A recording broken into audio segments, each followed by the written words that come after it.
All right, y'all. This is a super personal, super special episode for me, and I'm really excited to share it with you.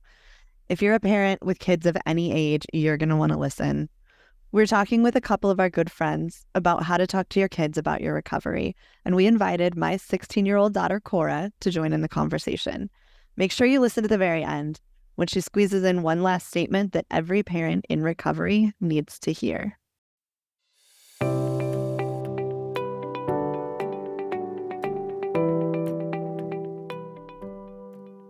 Welcome to Through the Glass Recovery Podcast, where we believe that connection is the opposite of addiction, vulnerability is the antidote to shame, and that recovery isn't just rewarding, but it's also a lot of fun.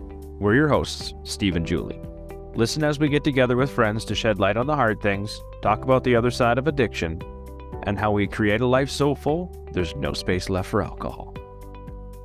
Before we jump into this episode, we just want to make sure you know that we have a private Facebook group and we're ramping it up to make it a great place for you to get the support and connection that you need to be successful in your recovery. Come hang out with us, let us get the chance to know you, and join in the conversation. Search Through the Glass Recovery on Facebook groups or go to facebook.com/groups/Through the Glass Recovery. All right, welcome everybody to Through the Glass Recovery Podcast. This is episode 87. We are here to talk about talking to your kids about your sobriety and your recovery, because it's going to be really interesting. And we have a couple of our regulars here to share their experiences. So we're going to do our introductions, and we're going to start with Matt. Always first. Yeah, I'm Matt. I am from Burnt Hills, New York, upstate, just south of Saratoga Springs. I am 14 months sober last Monday.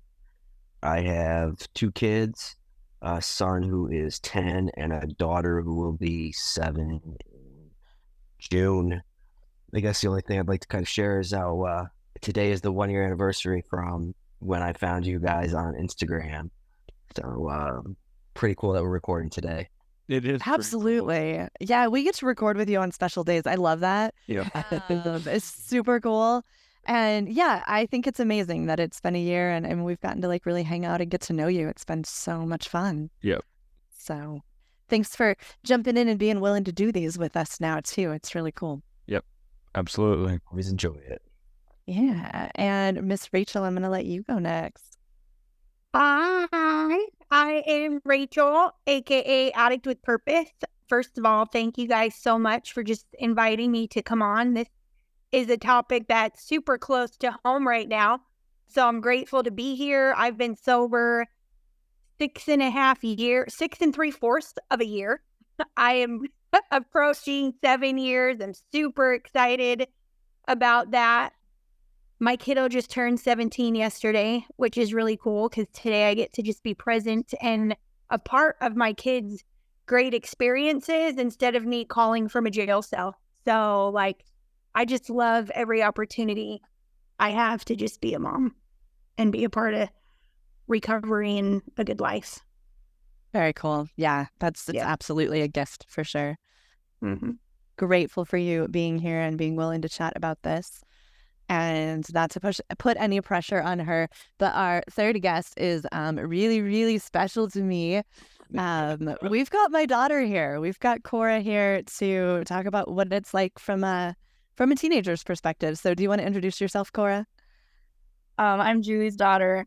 Like she said, I'm 16, almost 17, and obviously don't have a sober date, but we're just going to say 16 years because, why not? And I basically am a homeschooler and I train horses, or at least would like to start really training. Oh, I think we can say you train horses.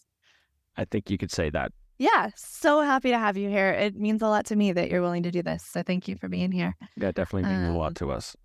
Should maybe I say that I have because of the topic, I'm going to say that I have a 7-year-old daughter and a 9-year-old daughter. So I've got two littles. They're not quite into the double digits yet, but because of the topic we're going to talk about, that is going to be super relevant. Definitely. Super cool. All right. So, yeah, for the topic, when it comes to talking to our kids about our sobriety and what we're going through in our recovery journeys, it seems like it's hard to know the right way to handle it. Some people will tell you it's your journey and you need to keep it private. Others will tell you to share it all. In the end, of course, there's no right or wrong answer here, but we've gathered a group together to share their thoughts and experiences and hopefully shine some light if this is something that you are struggling with. So anybody is welcome to start and just let us know kind of what you've decided to do and how you've tackled it and how it's gone or what that's looked like for you. I'll share just because this is something. So I have 2 kids. One's 15, one is 17. And I've had multiple different bouts of sobriety. This is, praise the Lord, the longest and hopefully the last. In the beginning, I didn't want to talk to my kids about it, but they were so young, right? When I was then. But this round of recovery, I've been really open and honest with that. Almost too open, probably. I mean, I'm sure there's some parents who would hear the things that I say and they might be like, this chick's insane. I mean, some parents might not want their kids coming to us if I knew what we talked about. But like, it is just a everyday open conversation with us because it's scary out there. Like, it's not like it was 20 years ago where kids were just like being introduced to smoking pot. Like, pot is laced with fentanyl today. And so for me, it's like we have got to, not talking about it didn't help me. I don't know if talking about it does help my kids, but we talk about that and sex a lot in this house. Right. Yeah, we're super open in our house too. And it wasn't always that way for the first few months. I didn't want anybody to know that I was sober. I don't know I know Andrew, my husband, didn't know that I had a drinking problem. Did you know I had a drinking problem, Cor? I didn't know until that one night when the goats were up on Arnold's and you went to help me get them. And I was like, okay, there's something not right here. And then you went for a drive and yeah. That was the first time that Yeah, so that's like the day that I wrecked the car. And yeah, but that was really close to the last time I ever drank. But yeah, July 6th. Wow, yeah. Good call. She's great with dates. It was right before fair. Yeah, no, I know the date too, for sure. Yeah, like it wasn't something that my family knew that I was struggling with for a really long time. It was at the very end I completely fell apart, and that's when it became kind of apparent. But it took me probably a few months to even be honest about it after I quit. So it took me a couple months to quit after that rock bottom day. And then it took me a few more months to even sort of start talking about it. But now we're like 2.5 years in and we talk about addiction and recovery super openly in this house. Can I ask you a question, Julie? Yeah. So I think what your daughter just did is going to happen to me at some point. When she said July 6th, remembering the date, like, how did that make you feel? Because I know that there's been instances where my kids have seen things, not knowing what they are. And eventually they may not remember the date like that, but they're going to remember the time something happened and the question's going to come up. And I'm just kind of wondering, like, what you felt like when she said that. Because, you know, I'm very good at remembering dates, and it's just one of those things that's just like, my son is very much the same way as me, and I know that is going to happen. Yeah, no, that's a fair question. That's a really good question. I can already tell this is going to be a squirmy episode. Squirmy, yeah. I can tell. No, it's good. So yeah, it was. I remember the date too because we had county fair going on that week, which I mean I just added to the chaos of that week. But how did that feel? That felt, I don't know. There was like a little twinge of shame there, but I have also worked through a shit ton of shame relating to everything that happened. It's more just like, God, I wish that it hadn't gotten that bad. Like, I wish that I could have just stopped the day before that happened so it didn't have to get to that point. That point was the worst day in my life. That was the worst day in my oldest kid's life for sure. That day was the worst day in my marriage. It was devastating, and I hate that day happened. And I wish I could go back and change all of it. I can't. And that day had to happen for me to get to where I am now. And I know that. And that's how I cope with regret. And those moments where I'm like, oh, I wish I could take that back. Because if everything didn't happen exactly the way that it did, then I wouldn't be here where I'm at in a really healthy place and hopefully able to show up for my kid in the best way that I'm able to now. But yeah, that hurts. That stings to hear that for sure. And I think any parents, I think Steve's probably going to be lucky and your kids aren't going to remember anything shitty. But I think for the rest of us, that's just something that we have to deal with is hearing our kids remember those moments out loud. And I also think, and Cora, you can actually pipe in on this one if you want to. I think it's important that I just let you talk about it and be honest about it instead of trying to pretend like it never happened. There's nodding, a sort of nodding happening. She is squirming too right now. No, I'm not. I feel bad now because I'm like, it didn't even occur to me that would make you feel bad. That's okay. It's totally okay. That's good. It's like that's really good to be able to talk about that stuff openly. Yeah. Like for me, so my day is February 4th. It was the day before like I got sober. You know, I fell in front of my kids. I don't remember any of it. But for those first few months of sobriety, this time getting sober, it was constantly like I could see this. My daughter was 5. I could see this fear. Like she thought something was going to happen to daddy again. And I know like I said, that question's going to come up. My son, he's seen a lot more, but I don't know if he is going to put it all together. But I know, like, I mean, I can remember just the concern they had for me those first few months. And I've been, you know, it's just another layer of this, of explaining to them, you know, the fact that we have, you know, alcoholism, we have a disease, and the multiple layers of it, right? This conversation. Because one of the first things I wrote down about this is like, this is not a one-time conversation with kids. No. You know, my two are roughly the same age as Steve's. You know, I have not had a conversation with them yet. I don't think it's the time yet. But as that question just shot to you, I know at some point the question's going to come, and I wanted to be prepared for it. So I've thought about this for a very long time, and you know, like I said, it's going to be multiple conversations. It's going to be very different each time. You know, as they get older. For the longest time while I was still drinking, I never had a concern about this. You know, they've never seen me drink. My daughter definitely. My son maybe, but he's gonna have to have a really good memory to remember that, because by the time that my alcoholism became an issue, you know, I was hiding it from people. I wasn't going to the fridge, opening a beer, or, you know, anything like that. Never ordering at a restaurant, anything of that nature with it. So it's just going to be, like I said, interesting when that comes around. But yeah, because I didn't really ever think about it. Like I said, I don't know. I don't know why I didn't think about it though. Because at some point, because it would have been. Yeah, that's why. Well, because we're so wrapped up in our own stuff when we're drinking, we don't even think about other people. Not the way we should be. I mean, I remember when, you know, first few months of sobriety, my son, like, this is as much as like he's ever said anything. Like, well, why aren't we stopping at the store before we go to practice? Or why didn't we stop there anymore? Or I remember one time, like, you know, I used to drink like the little shooters, and he'd be like, why aren't you drinking those things, you know, those little bottles before wherever we would go? You know, because I had to drink so much so I wouldn't start withdrawing. Like, that's where it was for me at the end. And it's like, oh, I don't need those anymore. You know, I would always say they were like energy shots, because I drink a lot of energy drinks, and like I could play it off that way.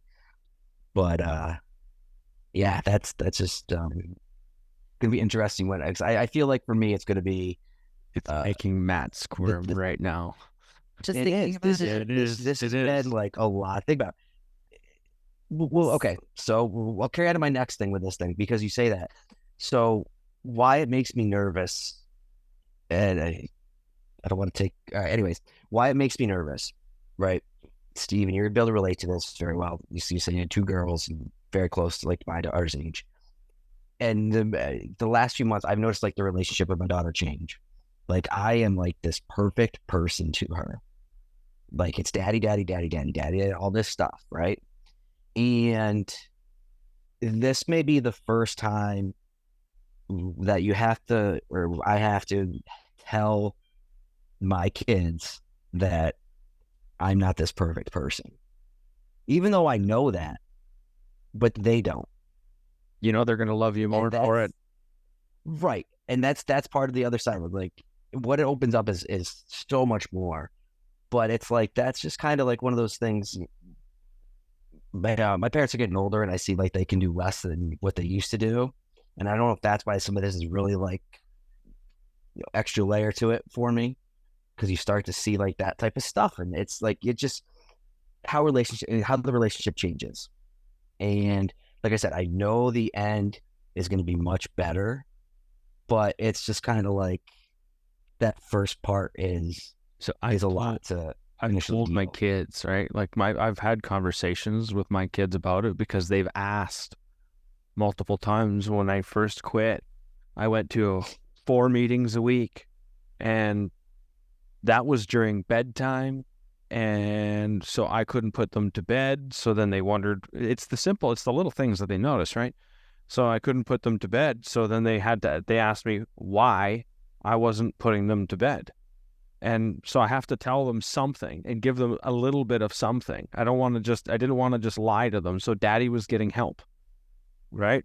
So that was something. It was the truth. I was getting help, Right. And as time goes on, they've asked more questions about, what do I do, and like, why are you doing this? Like, I'm making a reel, why are you doing this? And it's because, I mean, they've been on reels of mine that where they say sober is better, because it's something that I say around the house. And I want them to be able to understand and be able to ask me questions when they're ready to ask those questions, and still feel comfortable with asking them and not feeling ashamed about asking me something. So anytime they've approached me with something, I've tried to really give them the space. It might not be, it's not like a detailed answer.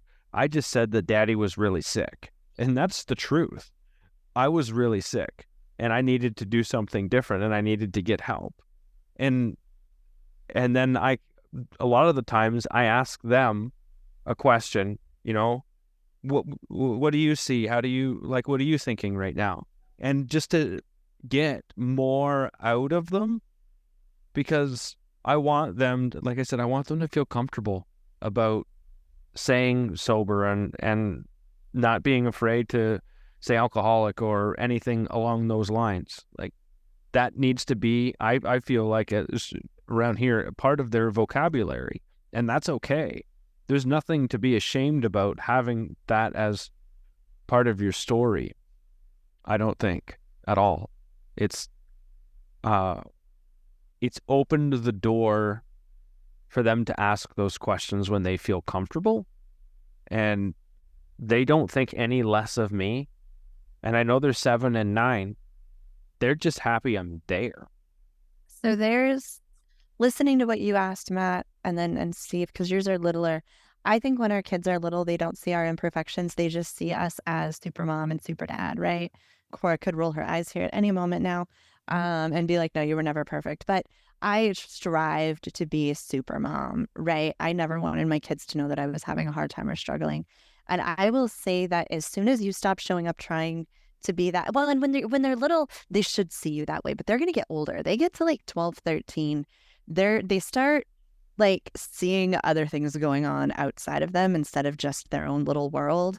And they start paying attention to people and trying to figure out, like, they just see more. And I think that happens around 12 and 13. And I think that is, at that age, it's okay for you to show up real and vulnerable and honest, because that's where the real relationship is going to happen. Because when your kids are little, they're just going to look up to you and they're going to think you're amazing and they're going to love everything about you. And when they start getting old enough to start looking for your flaws, you're better off just letting them see the flaws and talking about them, because that's where connection happens. And we know that from the recovery community. When we start talking about the hard stuff and our flaws and our failures and our struggles, that's where we connect. That opens up space for real connection. I think the same is true with our kids. I think that as soon as I stopped trying to hide everything and pretend like everything was great, that's when I started developing a relationship with Core, for sure. I want to share too. So like when I got sober, my kids were babies, like they were 6 and 8 years old. And so like I just spent the last 7 years kind of healing myself. And I figured that as long I was like twisted in my head, like for me, as long as the kids didn't know what I was doing, it wasn't hurting them. And I'm hearing a lot of you guys say the same kind of thing. Mm-hmm. And I got the big old whammy 2 weeks ago. So my youngest is in therapy. She's 15 now. And the therapist came out to the car. And now, mind you, I have worked so hard the last like 6.5 years to really prove to my kids I wasn't going to go backwards. I was going to show up for every event. There was no more missed birthdays. There was no more where's mom. Like I had really proven to them that I'm not going to be that person anymore. So as they got older, we started, at 6 years old, you're not going to tell them I used to smoke crack, right? Yeah. I like Julie said, and they get into the teenage years, and now it's like we need to talk about this because everybody's doing it in school, or they might be, and we start to educate them. I do.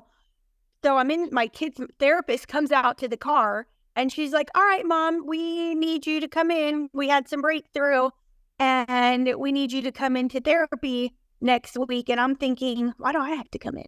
Right? Like I'm healed and I have proven to these guys that everything is wonderful.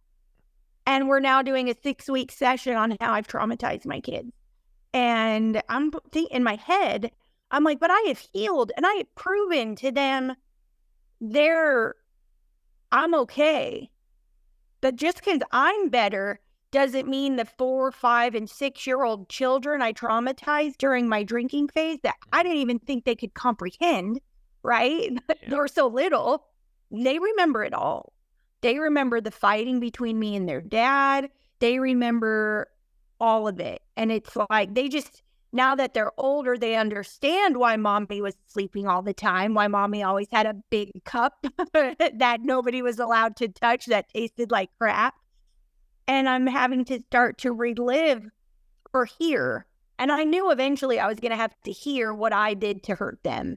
But like when you actually hear what you did, it's like, man, why did I do that? Because you don't know. So, I mean, it's like, I thought I skated past that part, y'all. And I did it. It is here and in the flesh. So like, welcome to 6.5 years. Your kids will now tell you how you destroyed their lives. I just want to bring up one point here because you've done a bunch of talking and a bunch of work on yourself. And I'm going to say talking because I think talking is super important because you've shared all of these things with other people. You've worked through it all and they haven't. And I know. The reason why I say that is that's the importance of talking about stuff. For the past 6 years, you've shown up and showed them and showed them and showed them, and that's what's given the courage for them to finally have that breakthrough, and then you be able to show up, and even though you got to sit in your own crap, it's just, I guess the point is we sit in silence and we sit in pain. Yeah. And as soon as we start actually talking about it, even when it sucks, that's when we start to heal. And even though I've opened the door a little bit with my kids where they know that it's a thing, it's at least cracked the door open. Yeah. And we can celebrate it. Like we celebrated my 3 years sober. We had a cake and we had the thing and they were all super excited. I know they don't entirely understand all of it. They don't have to. They do. The fact that they show up and they're proud of it, right? Even though they're 7 and 9, it says something that's something they're going to remember as a good thing, as opposed to if I was still drunk and we wouldn't be celebrating, 3 years sober. That's it's. So I think that they're proud of it thing is a big deal. For so many people, they're still hiding under the shame and the stigma and, oh my God, nobody can know that I have a problem or that I, whatever. And when we make it an open conversation in our homes, like we are, I think that's at least taking away the stigma a little bit from the next generation to make it something they can talk about. Core, I know, has like she's dating the sweetest boy in the whole world. And it did not very long into it, I think you told him, right? Something about it. What is okay, so what is it like for you, me just talking about it and even being open and honest about it on the internet? Is that like super weird, or what do you think? What's that like? It's not weird to me at all. I honestly think that it's like cool and good, and I like the fact that you like help other people. Like, people hearing stuff like this makes them realize that it's okay. And like, I even told just some of my friends, I'm like, hey, you should go listen to this, just for no reason at all. Like, they don't, probably, but I have no problem with it. Or even like with my boyfriend, like Mom said, I've talked to him about the whole addict thing, and like, we're teenagers, we're not addicted to anything like you guys, but like, even just my phone. One time I told Oliver, my boyfriend, I was like, yeah, I'm addicted to my phone. And he's like, wait, you're an addict? I'm like, it's something that I'm obsessed with, but I can't. And just being able to have conversations with people like that, I think having those conversations with Mom helped me be able to have those conversations with other people. And it also helped you identify exactly, like, be able to have that conversation, to be 16 years old and to be able to be like, this is hurting my life in a negative way, even if it's your phone, which is the truth, and be able to talk about it. That's incredible. When I was 16, I couldn't say anything like that.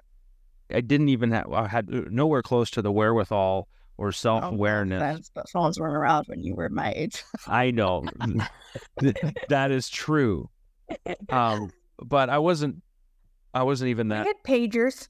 Yeah, we had pagers. We had things. 16.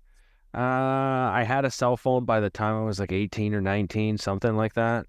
But it didn't look anything like what we have now. It was like your flip phone. Right? Yeah. Do speed texting. I sent 4 words to my buddy, and it took me half an hour.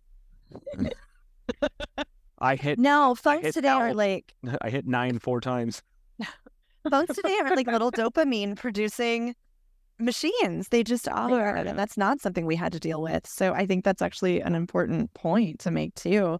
That you get your brain, you trick your brain into wanting dopamine from whatever source it is. It doesn't matter what source it is, and your brain's going to keep wanting more dopamine from other sources or whatever it looks like. Just the awareness is so good, I think, for teenagers. Here's another question, just because I think it's fun to have Cora on here. And those are like, Rachel, I'd be interested to hear what your kids have to say about this too, or if you've ever asked them. But how does it affect, like, how do you think it's going to affect you when you are at a party or you get offered a drink or drugs or whatever? Is the way that we talk about addiction in our home, do you think that will affect how you respond to that? Definitely. Yes. So, because I've seen what you being an alcoholic has done in the past, no offense, I don't even want to give myself the chance to become an addict, at least in some way it's really detrimental, because for whatever reason, the way that I am, I see people make mistakes and I learn from their mistakes before I have to make them. And being able to see that, I said, praise the Lord. It's good though. But like, as far as the whole, if I ever go to like a party or something, or someone offers me a drink or something, like, there's even been things in the past where, like, I have an older friend, she's like 21, and she's just offered me like a sip of something. Nothing crazy. She's not trying to get me drunk or anything, just a sip of something. I'm like, no, I won't do it. And she pushed a little, and I got no problem saying no, because I don't want to do that. And that will always be how I am. Like, I have come to the conclusion that when I'm older, like 21 and over, I will not drink at all unless it's like something small or light, because I just don't want to give myself the chance. Good for you, sister. I would have been like, let me have 4 more. A sip. I don't want a sip. Give me 4 of the whole bottle. That's 16. Yeah. Oh.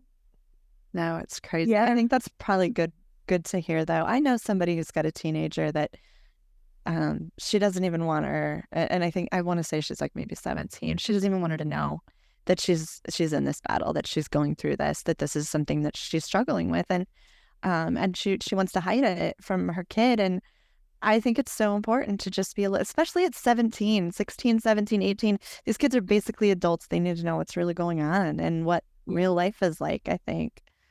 I don't know, where are your kids at with that, Rachel? They're at that, drugs and alcohol are starting to show up in their lives, probably. Where are they at with that? They don't want to talk about it. They are polar opposites than your beautiful Cora. We had an incident at school. My older one told me she wants to be a bartender yesterday. And I'm like, why? You want to go ruin people's lives? You want to go sit there and destroy lives? Why would you want to do something that kills people? Don't you know what happened to me? Right? That's not projecting anything. Oh, dude, it's right. She's like, I just want to be like your dad. And I'm like, and your dad should be protecting you, telling you shouldn't be a female in a bar, Jade. It was ridiculous. But Jade is not into drinking. She's not, I think she smoked pot once. She didn't like it. She's had a couple sips of alcohol. I think she's got the best little boyfriend right now who is such a nerd. He wants to just play Dungeons and Dragons and hang out with her and watch TV. So she's just not into it. I know. I'm like, well, I won. I'm sharing this boyfriend. I'm like, Me too. It is so nice when you win the boyfriend jackpot. I'm telling you. And the other one, we're just, she knows that it's not good, but that's why we're doing this trauma work right now, because the generational cycle needs to end, because she knows it's bad, but she's like, peer pressure is also really hard. And she's so desperate to have friends that, so we're working on it. I wish, but like we had an incident where she got high at school and she didn't like it. And she called me right away and was like, I'm sorry, I'm stupid. Please come help me. But at least she knew that was safe. Yes. I probably, how I reacted may have made her not ever want to call me again. Because I got on the phone with everybody's parents and it caused a whole scene, but of course I did. But, it's hard because peer pressure is real too. And wanting to have friends and people, just, she doesn't want to do drugs, but she's like, I don't want to not have friends either. And my other kids smoked pot in the bathroom because the girl was like, come on, just do it. And so it's hard, but they know what's out there. I mean, they've got one parent that says it's okay to drink and another one saying, don't you remember what it does to people? And so it's complicated. Being a teenager is really hard. So I get that. Yeah, the peer pressure thing is real, right? You just want to have friends. That's the most important thing when you were a teenager, is to feel included and like you belong somewhere. And I remember being that kid too. I was a really good kid until I was in my teens, and I definitely experimented with some stuff. I never really got that involved in any of it, but anything I did do is because I wanted to fit in. I wanted to feel like I was a part of whatever group. I just wanted to feel a part of any group, to be honest. Yeah. I didn't really care what group it was. I was just going to try to make them like me. That's a whole other, topic. But the other thing that came to mind when I was thinking about this topic, God forbid any of our children ever struggle with addiction. But I mean, it's pretty clear that this is a genetic thing, right? Like I did not grow up around people who drank. My parents did not. They drank occasionally. It was really minimal. I never saw them drunk. But my biological family, whom I never met and was never raised around, there's all kinds of different people struggling with alcoholism. And I feel like, that's probably, there's some genetics involved here, right? And so I think it's also very real that we have to talk to our kids about it, because it's something they could deal with too. It's something that they could be faced with. But if we're open about it and we're real and we're like, hey, this is this thing I'm doing and this is a part of my life, and show the good side too, right? Like recovery is actually kind of great in a lot of ways. I would hope that if either one of my kids ever ended up struggling with addiction, that they would feel safe enough and not feel the shame that I felt to be able to say, hey, so this is where I'm at. I need some help. Can you help me? And I mean, I would hope that for all of your guys' kids too, you know, when they're growing up. I know for Matt and Steve, your guys' kids are a lot littler yet, but I mean, who knows what the future holds. I would hope, though, that these open conversations would create a safe space for them to go to. I mean, I suffered in silence for the longest time. I knew I had a problem for probably 6 or 8 years. I knew I had a problem, and there was no way in hell I was going to tell anybody about it or ask for help. So hopefully, if our kids ever do end up faced with this, that they'll be able to ask for help sooner rather than later. That would be probably my biggest hope in the open conversations. If we can't stop them from doing it, right? I mean, Rachel's, you're proving that with what you've experienced, and who knows what's going to happen with anybody's kids. But if we can provide that space and show them that it's possible and that it's not scary and it's not something to be ashamed of, I think there's a lot of value in that.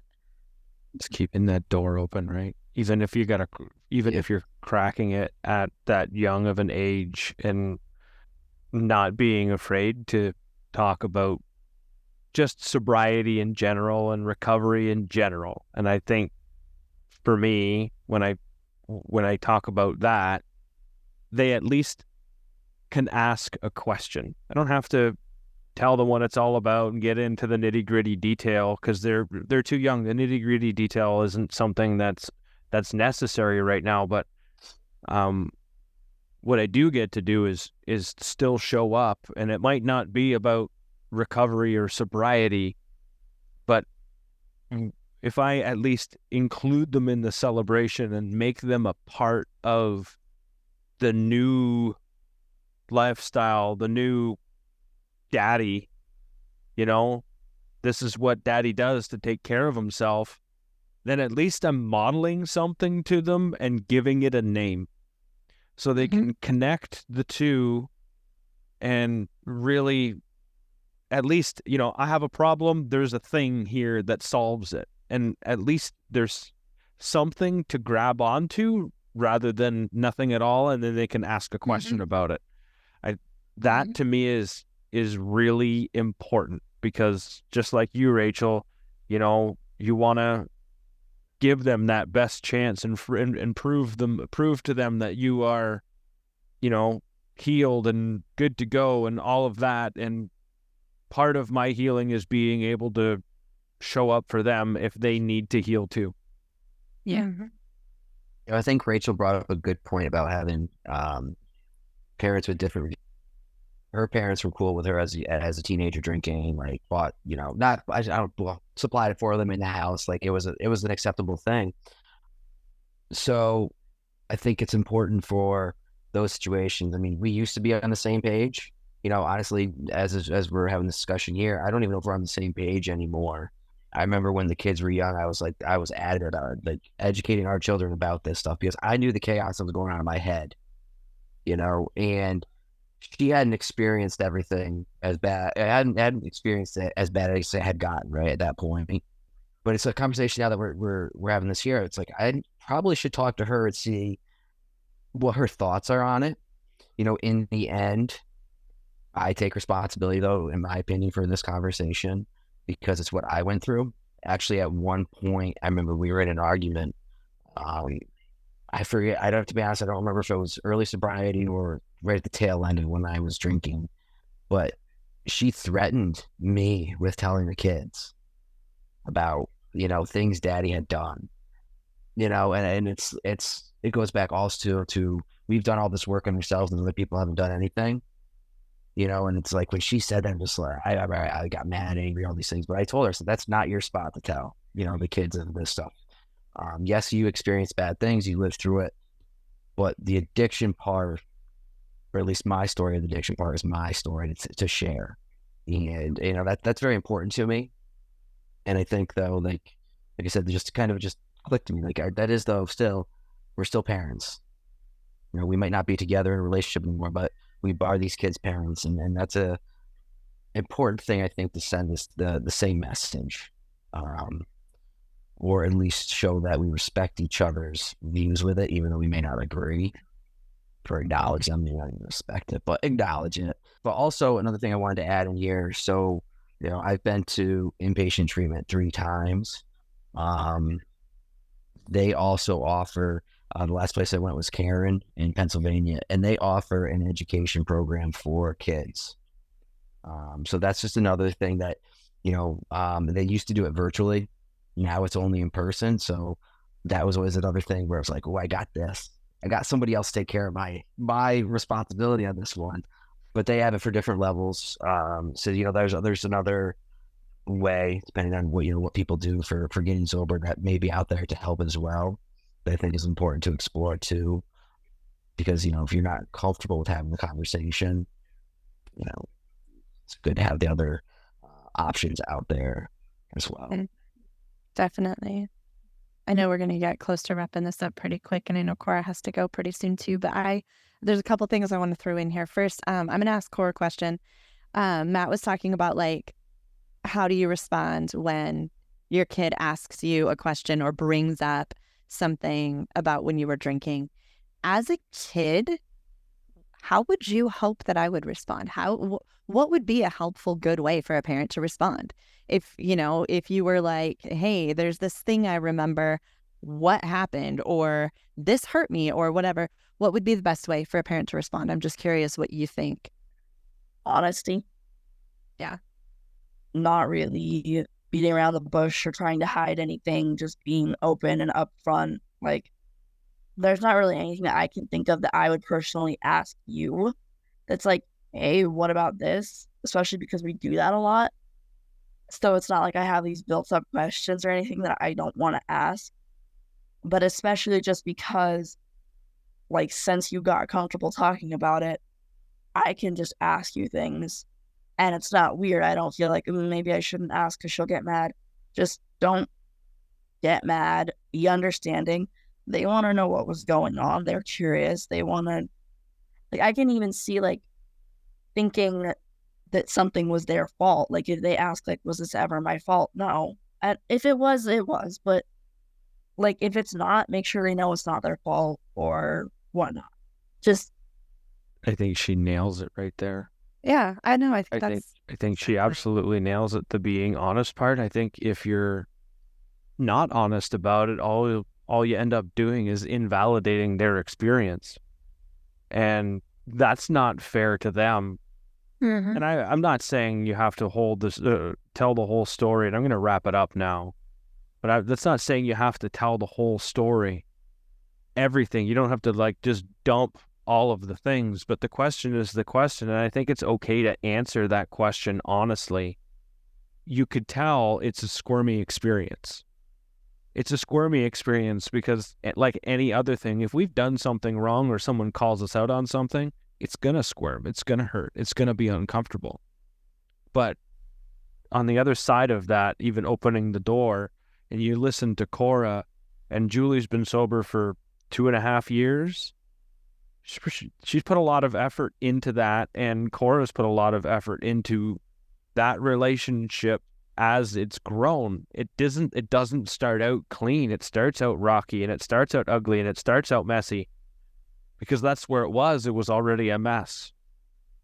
So I think regardless of whenever our kids really want to talk to us, it's fearful. I know it's a scary experience, but it's also worthwhile.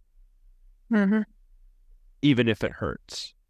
So I hope our listeners got a lot of value out of this topic, and I hope that when your kids ask questions that you find the courage to at least acknowledge where they were at in your experience, because I think that's super, super important. So I want to say thank you, Matt. Thank you. What, Julie? I think, Cora, do you have something else to say? Yeah, there's one thing that I've been, like, kind of thinking this whole time. It's just kind of like a reassurance thing, because I can see, like, as a parent, not being sure you want to talk to your kids about it because it might be a sensitive subject. You're not sure how they'll take it. When the first time I realized that Mom was drunk, I didn't know she had a drinking problem, but I knew that there was something not right. for months after. Mom, this might hurt a little. Sorry. Okay. If she would get mad or stressed or upset, I would go out to the vehicles. Because of where we live, we just leave the keys in the vehicle. I would go out to the vehicles and take all the keys because I was scared of something else happening, especially when it was just me and her, or just me and my sister. I didn't want something to happen without my dad. Thankfully, he was there when something happened. But when she started talking about it, and I don't really remember exactly when that was, but knowing that she was getting help, I don't know why I put it in air quotes, but basically that's what it is. When she was figuring it out, getting sober, I knew that stuff like that wouldn't happen again. It helped me a lot to know that, because then I wasn't as stressed out about, like, is she going to do something stupid? Am I going to have to worry about being the adult in this situation? When she was talking about it, I just knew that stuff was going to be okay and stuff like that wouldn't happen again. So there's reassurance. It's helpful to talk about it because then we know it's going to be okay. What a great example. Mm-hmm. Like, real life story, great example. Thank you for sharing that, Cora, because that's a great way to show how useful even talking about getting help was a stress relief for you. And so often when we're in early recovery, especially from my own experience, I still wasn't looking at how I was affecting everyone else because I was way too concerned about how the heck, what the heck I was going to be doing to keep myself from drinking or to start this whole process. So the fact that even at like 2 months, you started feeling relief of that, I think that's really a cool experience to share. Yeah, thank you for sharing that. Yeah. So thank you, Matt. Thank you, Rachel, and thank you, Cora, for having the courage to show up and talk with us all here on the podcast. It's really special to have you on here tonight. So thank you, everyone, for your thoughts and your time and your experiences. Thank you. We appreciate you guys. Thank you so much. Thanks so much for listening today. If you enjoyed today's episode, please remember to rate and review us on whatever platform you use. It's an easy, free way to help us spread our podcast to others that are needing to hear these conversations. Thanks so much for being here with us, and we'll see you next week when we have a very special conversation about dealing with grief in recovery.